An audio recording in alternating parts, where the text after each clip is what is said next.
Bonsoir, chers frères et sœurs en Christ, que le Seigneur Jésus-Christ vous bénisse. Bonsoir aussi également à tous nos frères qui ne sont pas des chrétiens, qui sont des musulmans et les féticheurs ou les païens. Que le Seigneur vous bénisse. Nous sommes aujourd'hui à notre première vidéo. Je suis le révérend pasteur Kwasi.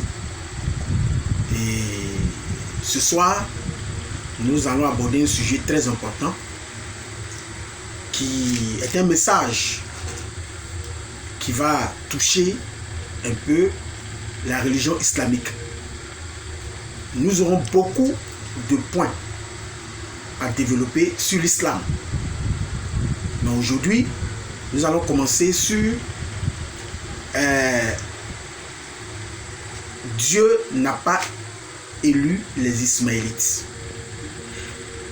Parce que ça fait ce débat-là dure plus de 7 siècles que le christianisme a donné son avis sur l'avènement de l'islam. Et nous avons démontré au travers des Écritures que l'islam n'est pas une religion de Dieu. L'islam n'a pas été suscité par Dieu. Et ce soir, nous allons donner les arguments qui démontrent cela, des arguments bibliques et même un peu islamiques ou un peu coraniques pour démontrer que l'islam n'est pas une religion qui vient de Dieu. Alors, comme je le disais tout à l'heure, le sujet de ce soir, c'est Dieu n'a pas élu les Ismaélites. Et pour ce fait, nous allons commencer par lire un verset. Le premier verset dans le livre de Genèse chapitre 17. Genèse 17, précisément à partir du verset 9, il est écrit: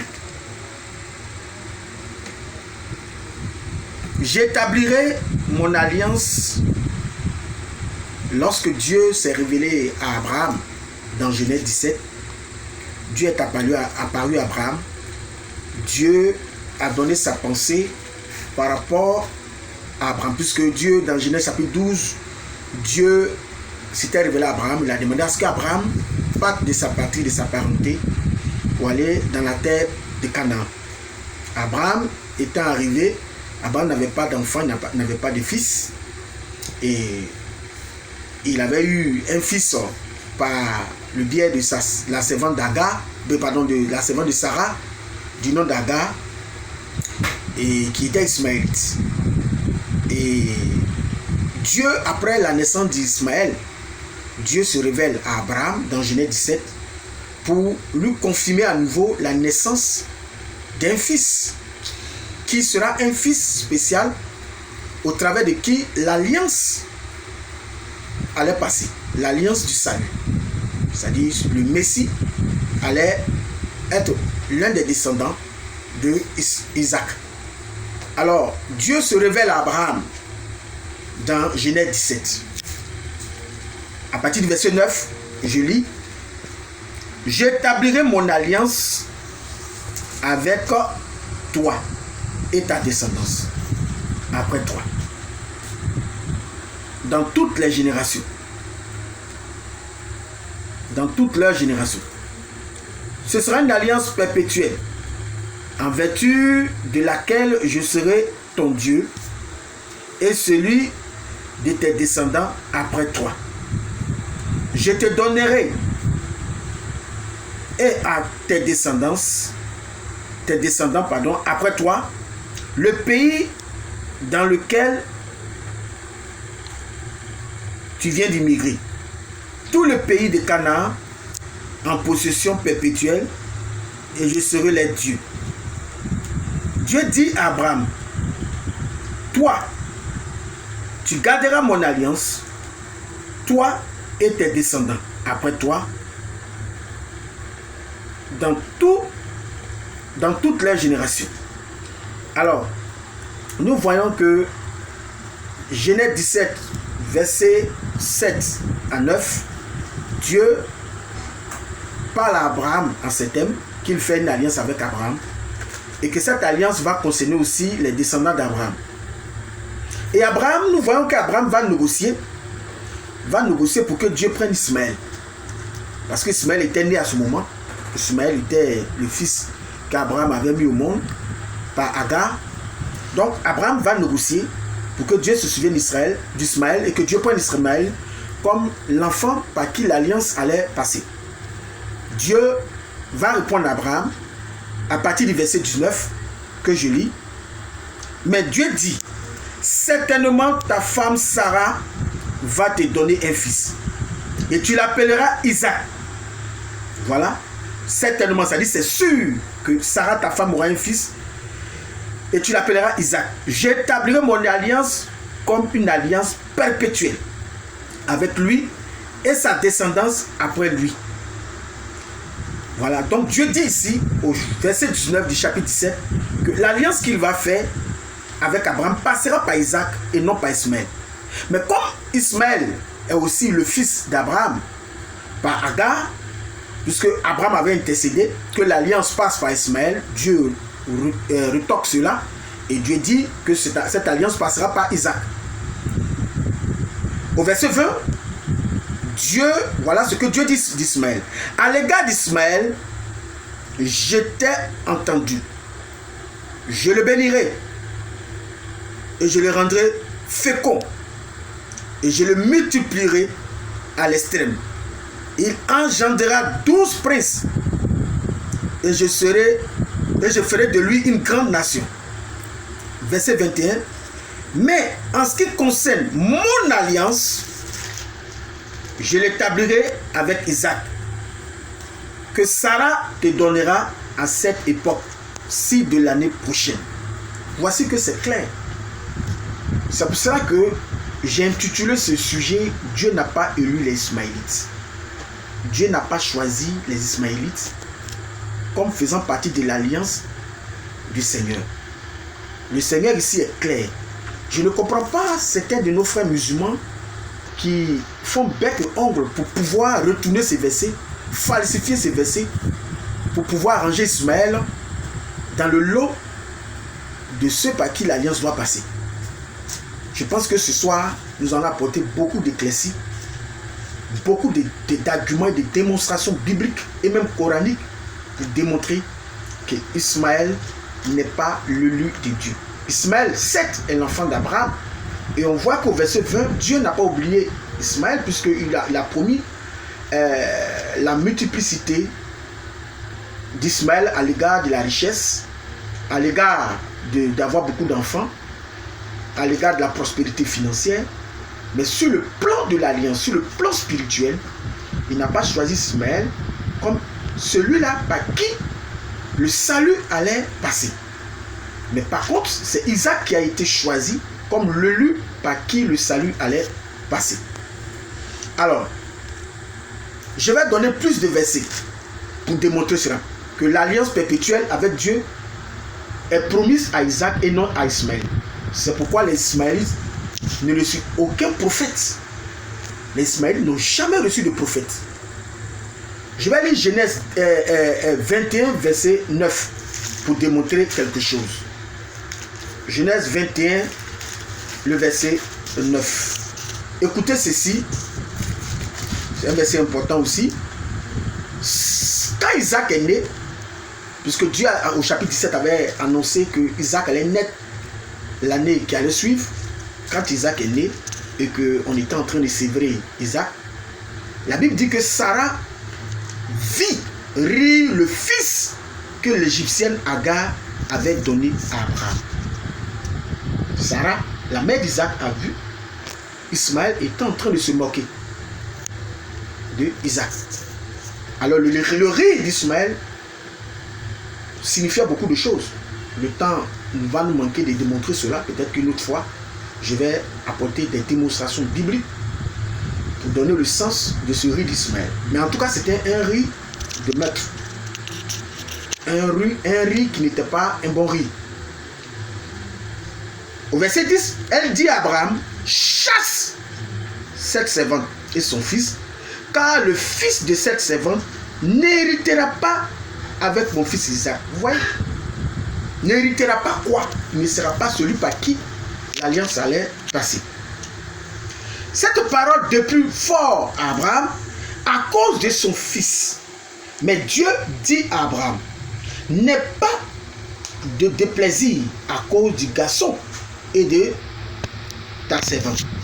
Accorde à Sarah tout ce qu'elle te demandera, car c'est par Isaac que tu auras une descendance qui porte ton nom. Voilà, je ferai aussi une nation du fils de ta servante, car il est ta descendance. Donc vous voyez que Dieu revient encore dans ce chapitre 21 pour appuyer les dits de Sarah en ce qui concerne que Ismaël devait être chassé loin d'Isaac. Vous voyez? Et même dans Lévitique 26, 42 que nous lisons,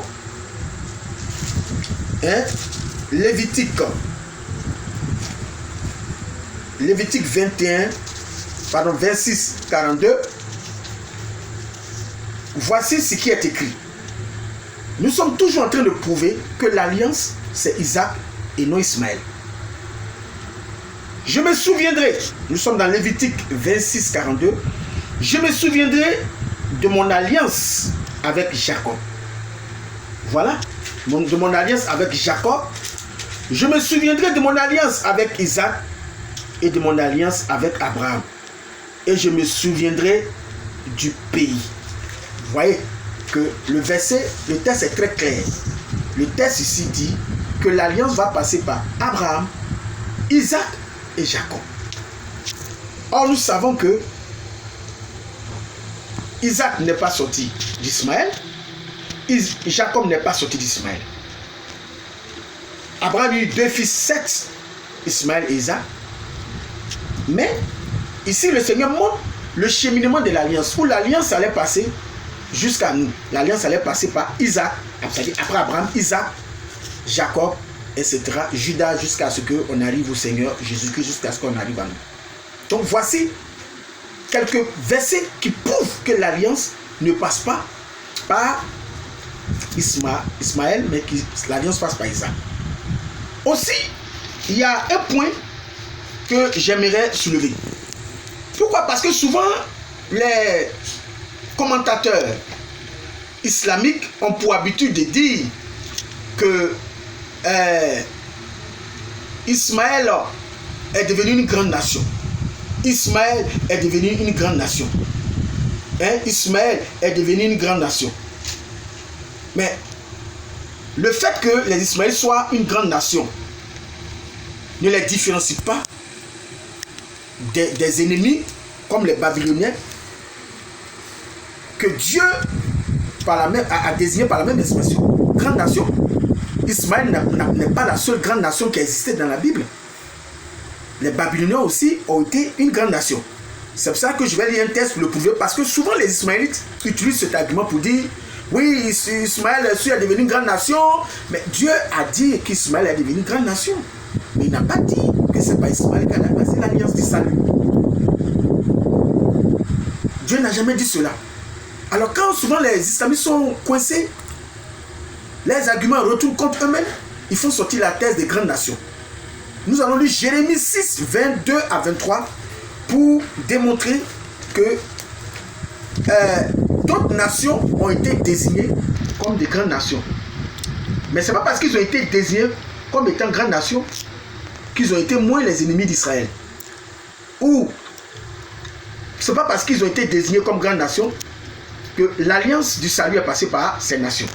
Nous lisons Jérémie 6, 22 à 23. Ainsi parle l'Éternel. Voici un peuple qui vient du pays du Nord. Une grande nation qui s'éveille des extrémités de la terre. Ils brandissent l'arc et le javelot. Ils sont cruels, sans compassion. Leur voix mugit comme la mer. Ils sont montés sur des chevaux, rangés comme un seul homme pour le combat. Contre toi, fille de Sion, nous avons entendu la nouvelle et nos mains se sont affaiblies. L'angoisse nous a saisis. La douleur, comme celle d'une femme qui accouche, ne sortez pas dans la campagne, etc. et etc. Donc, nous voyons ici que l'argument que souvent les islamites avancent, ou disent qu'ils sont une grande nation, ne justifie pas qu'ils ont été choisis par Dieu comme étant ce peuple que Dieu a choisi de faire passer son alliance de salut. Je suis désolé, parce que je viens de prouver tout à l'heure que les Ismaélites n'ont pas été les seules nations dans la Bible à être une grande nation. Même les Babyloniens dont on vient de lire tout à l'heure. Alors,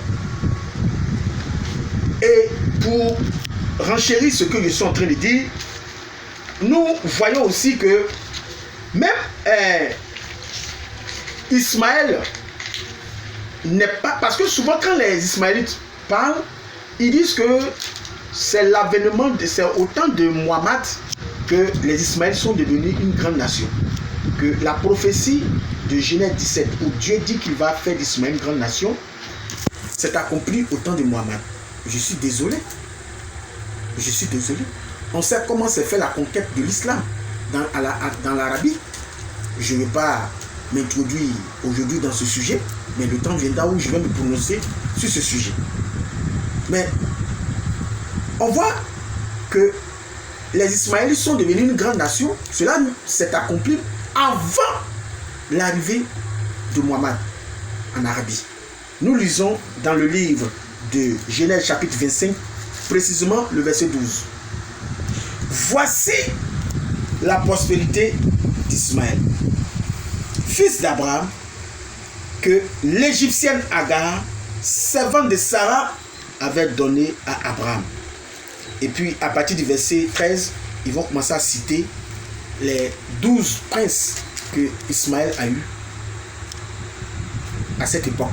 Et au verset 16, on conclut, puisque vous pouvez lire à la maison Genèse 25, verset 12 jusqu'au verset 16, mais pour gagner plus de temps, donc je vais un peu plus vite. Au verset 16, on dit 12 princes étaient à la tête de leur peuplade. On parle là des enfants qu'Ismaël a eu. Donc déjà, Ismaël a eu ses 12 princes. Comme Jacob aussi va avoir 12 tribus. Vous voyez. Et Ismaël a eu 12 princes. Ils étaient déjà une grande nation.